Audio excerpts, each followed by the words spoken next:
গোপালগঞ্জের কোরবানির হাট কাঁপাতে আসছে কালাপাহাড়, লালু আর পাগলা। এক একটি গরুর ওজন 550 থেকে 750 কেজি পর্যন্ত।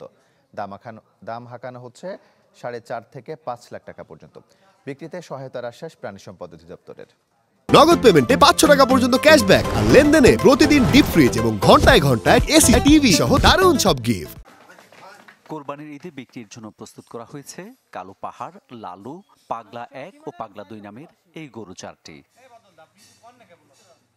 ঘাস, খৈল, ভুসি, ভাতের মার সহ দেশীয় খাবার খাইয়ে লালন পালন করেছেন গোপালগঞ্জ সদরের সোনাকুর গ্রামের খামারি রাধেশ্যাম পোদ্দার। আমি খাইয়েছি সয়াবিনের খোসা, কুড়া, ভুসি, ভুট্টার গুঁড়ি। মাত্র 10 মাসের যত্নে এক একটির ওজন হয়েছে 550 থেকে 750 কেজি। দাম হাঁকা হচ্ছে 4.5 থেকে 5 লাখ টাকা পর্যন্ত। কালো পাহাড়ের দাম চাচ্ছে 4,80,000 আর লালুর দাম চাচ্ছে আপনার 4.5 লাখ। অতিরিক্ত ওজন এবং বাহারি নামের কারণে এলাকা জুড়ে শুরু হয়েছে হইচই।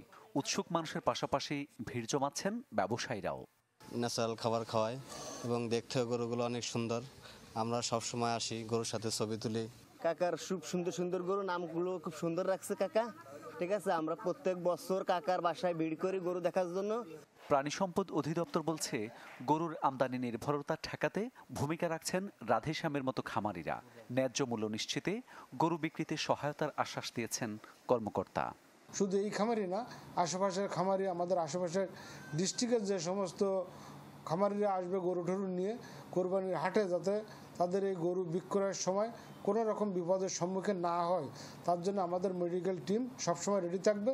স্থানীয়দের আশা, গরুগুলো বিক্রি করে লাভবান হবেন খামারি। Desk report, channel 24।